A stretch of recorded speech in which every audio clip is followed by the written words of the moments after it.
Penggunaan dan pembelian material kedokteran gigi membutuhkan pertimbangan khusus sesuai kasus yang dihadapi dan kebutuhan perawatan. Misalnya, material apa saja yang sebaiknya ditempatkan pada area yang bertekanan tinggi. Kemudian juga material apa saja yang sebaiknya digunakan untuk meningkatkan estetika. Nah, pertanyaan tersebut dapat terjawab melalui pemahaman yang jelas dan baik mengenai sifat-sifat material. Terdapat 4 jenis sifat material, antara lain sifat fisik, mekanis, kimiawi, dan biologis. Pengujian terhadap sifat material ini sangat penting untuk memahami morfologi, karakteristik, ketahanan, dan kekuatan material sehingga dapat diprediksi bagaimana material tersebut bereaksi di dalam rongga mulut, demikian juga pada saat berfungsi. Nah, pada video kali ini akan dibahas mengenai sifat fisik dan mekanis material, berikut uji laboratoris serta alat untuk menguji sifat fisik dan mekanis material kedokteran gigi. Scanning elektron mikroskop adalah alat yang digunakan untuk mengamati struktur morfologi permukaan sampel dalam perbesaran yang tinggi menggunakan berkas elektron berenergi tinggi. Berikut adalah komponen-komponen utama dari scanning elektron mikroskop. Prinsip kerja scanning elektron mikroskop yaitu elektron gun akan menembakkan berkas sinar berenergi tinggi yang melewati anoda dan lensa hingga mengenai sampel yang diuji. Berkas elektron yang sampai ke sampel akan berinteraksi dan menghasilkan beberapa jenis berkas yang berbeda. Berkas elektron ini akan ditangkap oleh detektor dan dikonversi menjadi sinyal cahaya. Proses ini menghasilkan gambaran permukaan material melalui refleksi berkas sinar elektron pada atom material yang diuji. Berbagai sampel di kedokteran gigi dapat diamati dengan scanning elektron mikroskop, seperti gigi, material kedokteran gigi seperti logam, keramik, polimer, dan komposit, baik yang belum diberi perlakuan maupun yang telah diberi perlakuan, dalam bentuk padat maupun bubuk. Pada video ini, sampel yang diamati berupa bubuk amalgam. Material mula-mula dilakukan preparasi. Sampel berupa bubuk diletakkan pada kuvet dan dilakukan coating jika sampel memiliki konduktivitas yang rendah. Selanjutnya, kuvet diletakkan pada spesimen holder dan dimasukkan ke alat scanning elektron mikroskop. Setelah beberapa saat, gambaran material akan muncul pada layar komputer dan dapat diobservasi sesuai dengan kebutuhan. Universal Testing Machine atau UTM adalah alat yang digunakan untuk melakukan pengujian sifat mekanis material seperti kekuatan material. Kekuatan atau strength adalah tekanan maksimal yang dibutuhkan untuk dapat mematahkan suatu struktur material.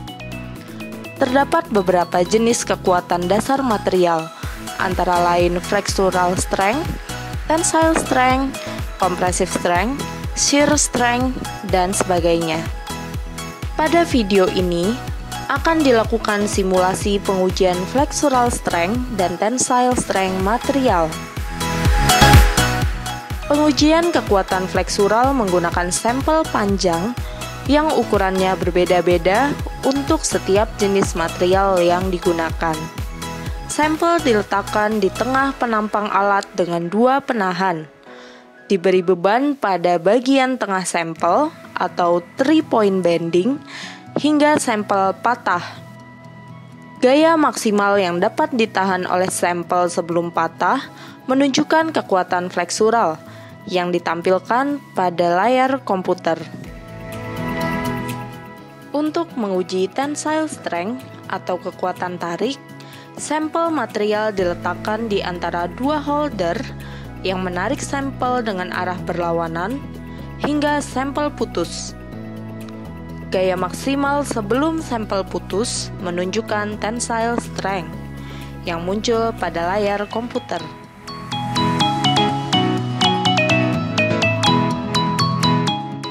Kekerasan material penting untuk mengetahui tingkat ketahanan material dari deformasi plastik, di samping karakteristik dan standar kualitas material.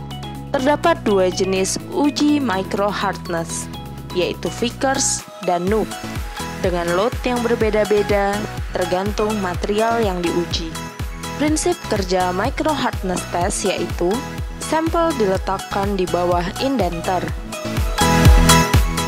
Pada video ini disimulasikan dengan indenter Vickers. Beban penekanan diatur dan indenter ditekankan pada material selama beberapa saat.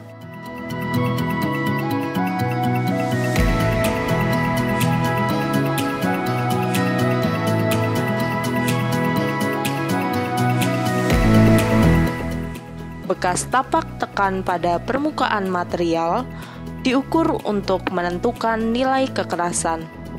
Uji kekerasan banyak digunakan untuk bahan restorasi gigi seperti logam, komposit, dan material lainnya. Surface roughness diuji untuk mengetahui seberapa kasar permukaan material atau tinggi rendahnya permukaan material yang diukur dari suatu titik acuan. Berbagai alat dapat digunakan untuk mengukur kekasaran permukaan. Pada video kali ini, digunakan alat profilometer kontak.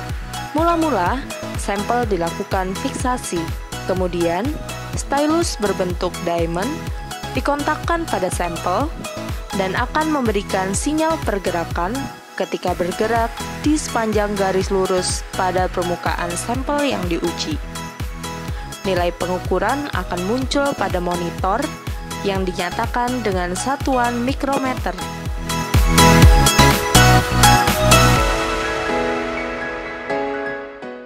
Pengukuran sudut kontak dilakukan untuk mengetahui apakah material bersifat hidrofobik atau hidrofilik. Sudut hidrofobik mencerminkan material kedap air. Uji sudut kontak dilakukan dengan menggunakan kamera untuk memotret sudut kontak pada permukaan material yang diuji. Prinsip kerjanya, material diletakkan sedemikian rupa hingga permukaan material tampak segaris. Selanjutnya, air diteteskan pada permukaan material dan dilakukan pengambilan foto menggunakan kamera.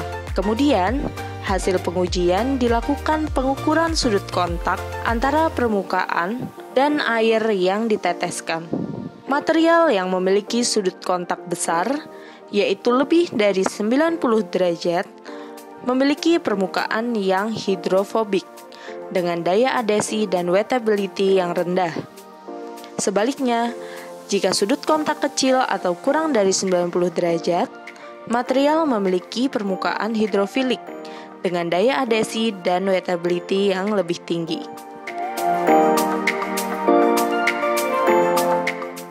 Warna dideskripsikan dengan 3 variabel objektif 3 dimensi, yaitu hue yang menunjukkan warna dominan objek, value yang menunjukkan gelap terang warna, dan chroma yang menunjukkan derajat saturasi warna.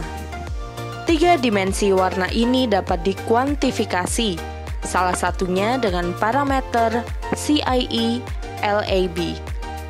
Parameter ini membagi warna menjadi 3 nilai, yaitu nilai L yang menunjukkan gelap terang warna, yang bernilai 0 untuk gelap hingga 100 untuk terang. Nilai A yang menunjukkan kecenderungan merah hijau, dan nilai B yang menunjukkan kecenderungan kuning biru. Dari parameter ini dapat dihitung perubahan warna maupun stabilitas warna suatu material. Salah satu alat uji warna yang biasa digunakan adalah chromometer, yang memiliki sensor atau light projection tube untuk ditempelkan pada material yang diuji. Sebelum dilakukan pengukuran warna sampel, measuring unit dilakukan pengecekan dengan mengukur warna pada white pad. Warna putih akan memiliki nilai L mendekati 100. Jika sudah sesuai, Measuring unit ditempelkan pada sampel yang akan diuji. Seluruh bagian sensor harus tertutup oleh sampel untuk menghindari bias pengukuran warna. Tekan tombol pengukur dan nilai L, A, dan B hasil pengukuran akan tertera pada monitor data prosesor. Demikian beberapa uji fisik mekanis yang sering dilakukan pada material kedokteran gigi. Semoga video ini bermanfaat. Sampai bertemu lagi pada pembelajaran selanjutnya.